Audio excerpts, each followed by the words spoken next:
पूरस्थितीमध्ये नागरिकांना स्थलांतरित केल्यानंतर त्यांच्या निवासाची व्यवस्था असणाऱ्या निवारा केंद्रांची स्वच्छता, डागडुजी आणि आवश्यकतेनुसार दुरुस्ती करावी, तसंच मूलभूत सुविधा उपलब्ध करून द्याव्यात अशा सूचना कोल्हापूर महापालिकेच्या प्रशासक के मंजुलक्ष्मी यांनी केल्या।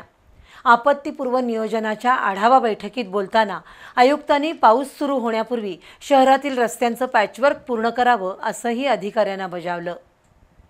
पावसाळ्याच्या तोंडावर महापालिकेनं आपत्तीपूर्व नियोजनाची आढावा बैठक घेतली। प्रशासक के मंजुलक्ष्मी यांनी गेल्या 5 वर्षातील पूर परिस्थितीची माहिती घेतली।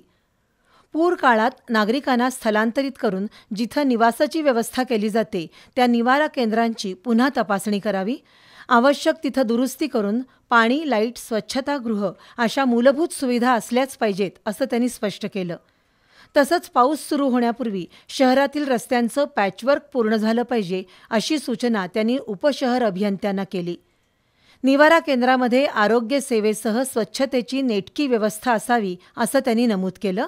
तसंच नाल्यातून काढलेल्या गाळाचा उठाव करून गटर आणि नालेसफाईची कामं तातडीनं पूर्ण करावीत असं त्यांनी मुख्य आरोग्य निरीक्षकांना सांगितलं।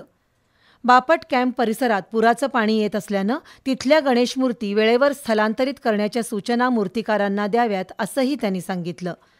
तसंच शहरातील धोकादायक इमारती ताबडतोब उतरवून घ्याव्यात, तिथं काही अपघात घडल्यास संबंधित अधिकाऱ्यांना जबाबदार धरलं जाईल असा इशारा त्यांनी दिला।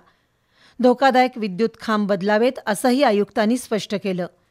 यावेळी अतिरिक्त आयुक्त राहुल रोकडे, उपायुक्त कपिल जगताप, सहाय्यक आयुक्त उज्ज्वला शिंदे, शहर अभियंता हर्षजित घाटगे, संजय सरनाईक, स्वाती दुधाणे यांच्यासह वरिष्ठ अधिकारी उपस्थित होते।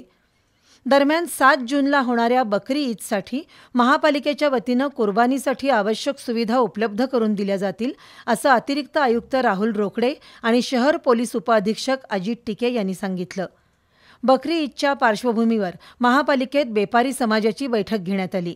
यावेळी पोलीस निरीक्षक श्रीराम कर्णेरकर, पोलीस निरीक्षक संतोष डोके, पशुसंवर्धन सहाय्यक आयुक्त डॉक्टर सॅम लुद्रिक, आरोग्य निरीक्षक डॉक्टर विजय पाटील यांच्यासह अधिकारी आणि बेपारी समाजाचे प्रतिनिधी उपस्थित होते।